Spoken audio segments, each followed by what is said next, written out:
علماء نے لکھا ہے ایک صاحب کاغذ لکھتے ہوئے، قلم لکھتے ہوئے روشنائی انک زیادہ پڑ گئی کاغذ پر، اب وہ پوچھیں گے تو پورا کاغذ پھیل جائے گا، پتلی سی ریت ڈالتے تھے پہلے بچپن میں تاکہ وہ ریت اسے چوس لیتی ہے اور پھر وہ کاغذ پہ انک نہیں پھیلتی۔ ایک دیوار سے، جو کچی دیوار تھی، ایک چٹکی ریت نکال کر اسے ڈالنے کا خیال آیا، پھر سوچے کہ بھئی یہ دیوار تو دوسرے کی ہے، ایک چٹکی مٹی بھی میں کیسے نکال سکتا ہوں، پھر سوچے اگر نہیں نکالوں گا تو کاغذ خراب ہو جائے گا، ایک چٹکی سے کیا جائے گا، نکال کر ڈال لیا۔ سونے کے بعد رات میں اللہ نے اس ولی کو فرشتوں کے ذریعے سے فرمایا اب تو ایک چٹکی معمولی لگ رہی ہے، کل قیامت میں جب اس کا عذاب دیا جائے گا تب پتہ چلے گا ایک چٹکی ریت بھی کتنی بھاری تھی۔ ابو سلیمان دارانی رحمت اللہ علیہ، بایزید بستامی رحمت اللہ علیہ، جو ولیوں کے سردار ہیں، ان کے ہمسر ہیں، ان کے تربیت یافتہ ہیں، بڑے بزرگوں میں ہیں، سفیان ثوری کے زمانے کے ہیں، بڑے عبادت گزار، مستجاب الدعوات۔ ایک مرتبہ ان کے مرید نے یہ خیال کیا، اللہ سے دعا کی کہ اللہ میرے شیخ اور میرے بزرگ کو میں خواب میں دیکھنا چاہتا ہوں۔ اللہ نے دعا قبول کی، ابو سلیمان دارانی کو خواب میں دکھایا تو اس نے مرید نے پوچھا آپ کے ساتھ اللہ کا معاملہ کیسے رہا؟ تو کہنے لگے سب حساب تو آسان ہو گیا، لیکن میں نے ایک آدمی کے لکڑی کے گٹھر میں سے ایک لکڑی نکال لیا تھا، وہ ایک لکڑی جو بلا اجازت کے، بغیر اجازت کے نکال لیا، آج تک 1 سال پورا ہوا ہے اس کا حساب دیتے دیتے، 1 سال لگ گیا اس کا حساب دیتے دیتے۔ بایزید بستامی رحمت اللہ علیہ، ابراہیم بن ادھم رحمت اللہ علیہ بڑے اولیاء میں گزرے ہیں، ان کے متعلق لکھا ہے نزہۃ المجالس میں کہ ایک بار مکہ مکرمہ سے بیت المقدس آئے، بیت المقدس میں وہ آرام کرنے لگے،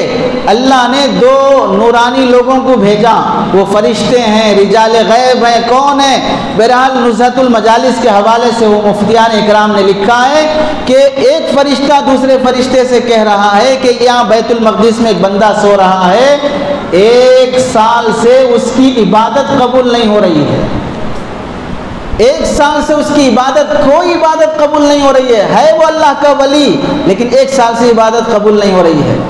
بایزید بستامی رحمت اللہ، ابراہیم بن ادھم رحمت اللہ علیہ، اور یہ کون ہے ابراہیم بن ادھم؟ وقت کے بادشاہ تھے، سلطنت چھوڑ کر جنگلوں میں جا کر اللہ اللہ کرنے میں زندگی گزار دی۔ ایک بار وزیر ان کا پھٹے پرانے کپڑے میں دیکھ کر آ کے کہنے لگا وہ شاہانہ زندگی چھوڑ کر یہ فقیروں کی زندگی کیوں اختیار کیے، چلو واپس۔ تو ابراہیم بن ادھم رحمت اللہ علیہ اپنے کپڑے جو سی رہے تھے پھٹے ہوئے، وہ سوئی اٹھا کر سمندر میں ڈال دی اور سمندر کی مچھلیوں سے کہا میری سوئی واپس لاؤ۔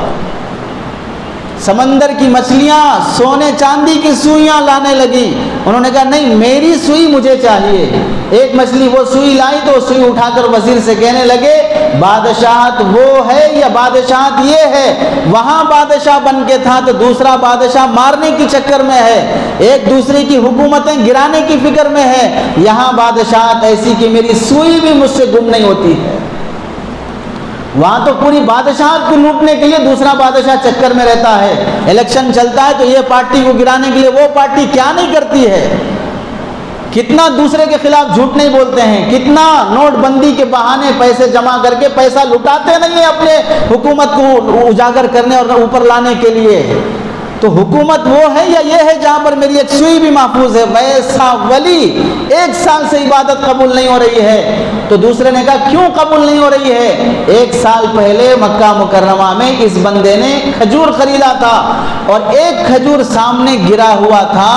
وہ اٹھا کے تھیلی میں ڈال لیا یہ سوچ کر کہ میرا ہی ہوگا، حالانکہ وہ ان کا نہیں تھا، وہ دکاندار کا تھا۔ وہ ایک کھجور جو ان کا نہیں ہے ان کا سمجھ کر ڈال لیا ہے، اس کی وجہ سے 1 سال کی عبادت قبول نہیں ہو رہی ہے۔ آج بنڈیوں پر ٹھیلوں پر کھڑے کھڑے کھاتے رہتے ہو، وہ تو انگور لینے گیا، تولنے کے لیے تول رہا ہے بیچارہ، 2 انگور اٹھا کے کھا رہے، 4 انگور اٹھا کے کھا رہے، منقع لینے کے لیے گئے وہ تول رہا ہے ادھر سے اٹھا کے کھا رہے۔ یہ کون سی شریعت ہے؟ وہ دیتا بھی ہے تو سڑک پر کھڑے ہو کر کھانے کو فقہاء نے بے شرمی لکھا ہے، اور یہاں تو اٹھا کے کھا رہا ہے۔ 1 سال کی عبادتیں قبول نہیں ہوتی اور نہیں ہوئی، اور حدیث میں یہاں تک ہے ناحق کسی کا مال کھانے والے کے اللہ دعائیں بھی قبول نہیں کرتے ہیں۔ اللہ کے نبی نے فرمایا دوسروں کے مال میں حق تلفی سے بچو، ظلم سے بچو، ورنہ اللہ تمہاری دعائیں قبول نہیں کریں گے۔ یہاں تک وہ وقت آ جائے گا کہ تم بارش کے لیے دعا کرو گے، نہیں برسے گا سا آسمان، تم دشمن کے خلاف بد دعا کرو گے، نہیں قبول ہوگی بد دعا، ظالم تم پر مسلط ہوگا، قحط سالی آئے گی، مہنگائی بڑھے گی، پیٹرول کی قیمت بڑھنے کا سب کو افسوس ہے، اپنے ظلم کا کسی کو افسوس نہیں ہے کہ میں کتنا ظلم کر رہا ہوں۔